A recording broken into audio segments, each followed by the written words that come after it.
What is this? That's the first iteration. This is the second iteration. That's gonna be the third. What happened, Brad? Things change. What happened? Things change. Brad's been underneath the van since the end of January, and this is the first time I'm gonna be stepping in the van since then. There's a lot that's changed, but I think we're probably on the next path to getting this thing done. Follow along as we show you all the cool things we're working on, and a few unexpected surprises that I walked into. I haven't been in the van in what feels like 2 months. And Brad's done a lot. So mainly he's been underneath the van, which you guys have already seen those videos. But since I've gotten back in the van, there's been so much done. I honestly don't really recognize our own van right now. In fact, I'm kind of surprised by all the things, and there's a few things that I did not expect. I didn't do it. So fill station will be inserted there. And then we're gonna have I'll probably just end up putting a lever on this. We'll have a little shower. Oh, fancy. I didn't know we were gonna have a shower back here. Yeah. Last minute. I didn't think it was a good idea to get all that stuff into the recirculating shower when you had to wash her, which I'm sure being van lifing, we're gonna have a lot of that. So we can pull that out right over here and hit Daisy with it, and then our holes here are gonna be. Just a disclaimer, we are not beating our dog with the hose. Right, Daisy? Have a pump on and off switch. I don't want to push it all the way in there yet. Oh, fancy. And also a light on and off switch. Oh. So I think I'm gonna make it work in both ways. I'll have it work on the light that's gonna be in the garage, and then also the light that's behind the tank, so you can see how much water you actually have. So Brad created this really cool little inset so you can see the water fill line in our tank. Thank you, Daisy. I'm excited. Me too. This is the fun part. This should go relatively quickly. It's something I'm a little bit more familiar with. Good morning, Daisy. Good morning. Hi. Brad's put in a lot of stuff, as we talked about. And over the last day, he's added some more things. So we have a potential option for where the bed will go.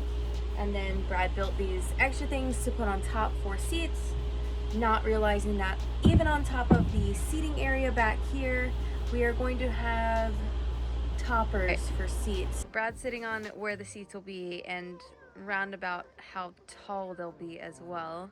So he's sitting on this crate, but that's about pretty much how tall they'll be.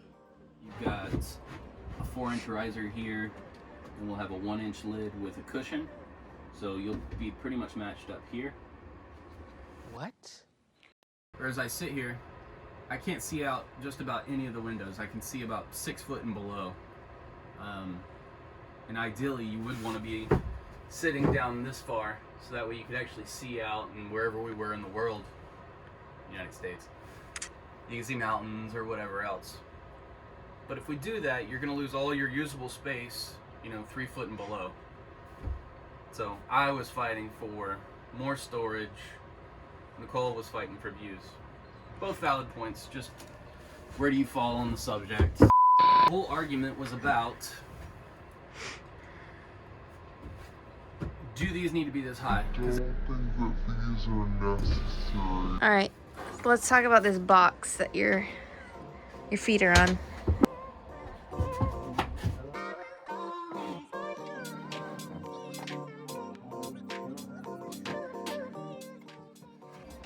Now we could probably use this both ways though. We could use it for garage storage, or we could use it for interior storage.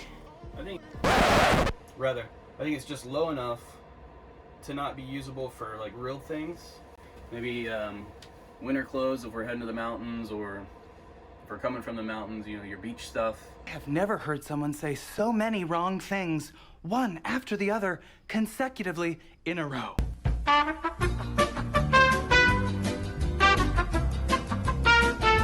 This back area is going to be our landing zone for our bed. We hope to have it trifold in 60 inches, accordion in, and then hopefully it'll fold down below this, creating one more cushion for us to have another seating spot. I'm not going to sit down because I'll fold through. Yeah, don't do what I did yesterday. She went to go get something. I'm very excited about this. Laundry basket. Although your laundry basket sucks. But, yes. I can have two of them. One for you and one for me. No. Yes. We can have one of them. No. Because you fill all your clothes up to the brim. And that's why yours is broken. Well, because they're cheap. We can have one and a garbage can there. How about that? No, we're not putting the garbage can next to our clothes. That's gross. They're dirty clothes. They're gonna have to be washed anyways. No, that's disgusting. Not happening. 2 laundry baskets.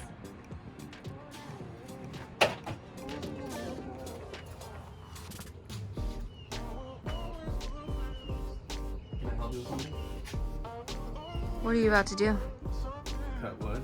Why? Because we need something cut out of wood. Don't worry about it. The lady behind the camera's fault. She was supposed to measure it. She's supposed to keep me on track.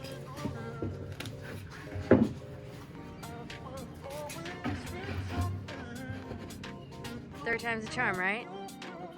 A few moments later. Why we haven't made more progress? It's the fluffy. She's so fluffy. Hey, what are you guys doing?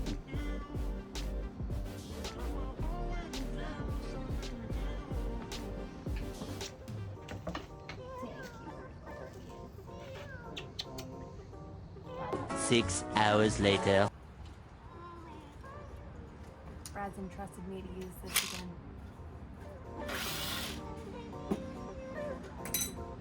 Okay. Got it? Got it.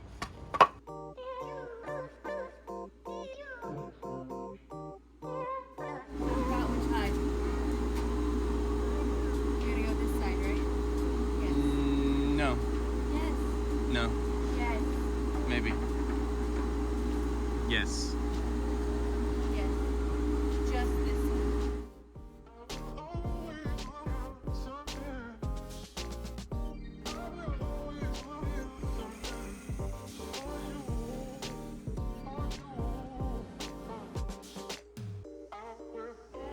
Yeah.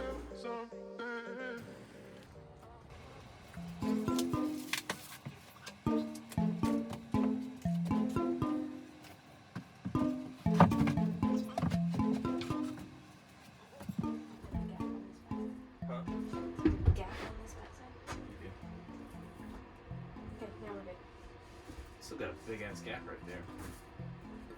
Forgot about that. See on the You got a gap. huge. Huge.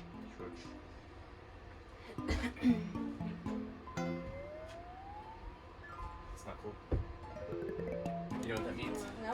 We already cut that.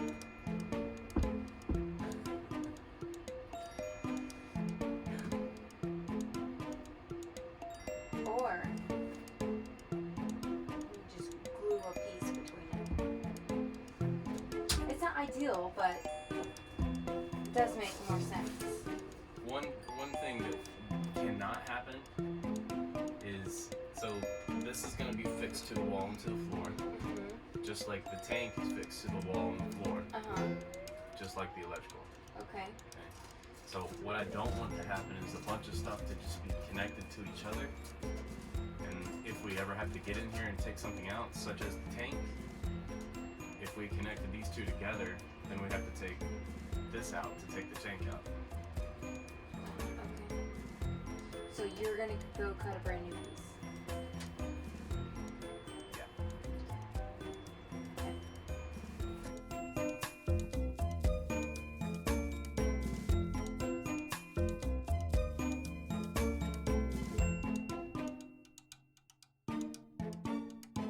Round 2.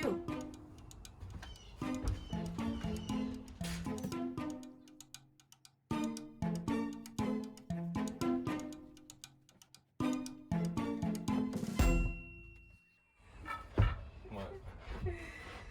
There's still a gap. Yeah. Push back some, can't you?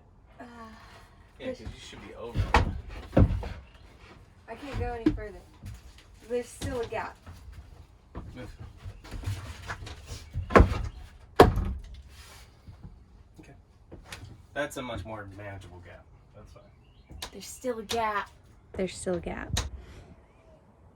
There's still a gap. We're gonna fall into it. Okay. Look at this gap. Look at it. Are you giving me a hard time? Is that what you're doing? Yeah. Who measured that? Who made that line? Yeah, I did. Okay. Because that's where it was. There's still a gap. Yeah. Whose fault is it? Not mine. I didn't cut that. I guess it's my fault. Husbands out there, you know what I'm talking about. Brad has tasked me with spray paint. Thankfully, this is just the first layer. What are you doing? Just drawing. Thought you were gonna rebuild that. I am. With different stuff. Keeping the important parts. Important part. Not important parts. What are we doing now? We're gonna seal the floors. All right. Let's go seal the floor. We pulled everything out. Thank you. Let me not be over here.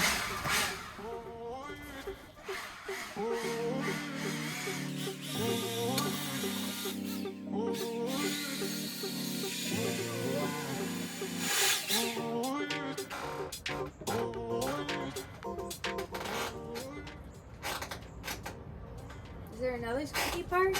Yeah. Where?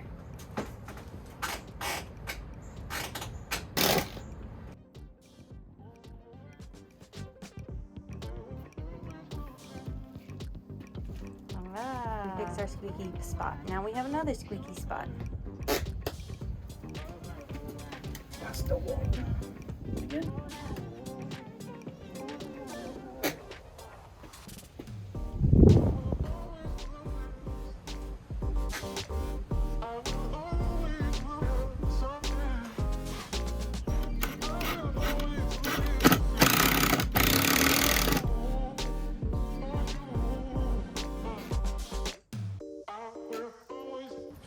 Jump on you. Again.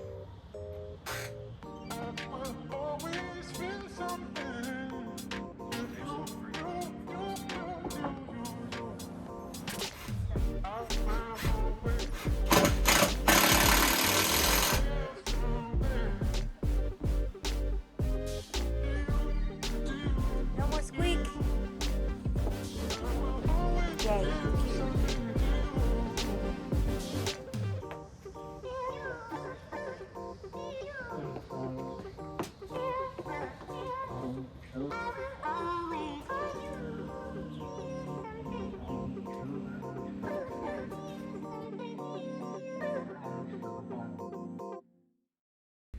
We hope you enjoyed this episode of us building the interior of Vincent out.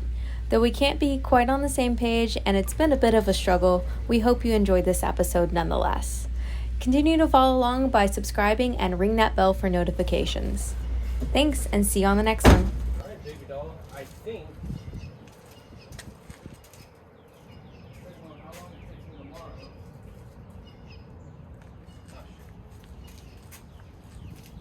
Side pieces. You think what?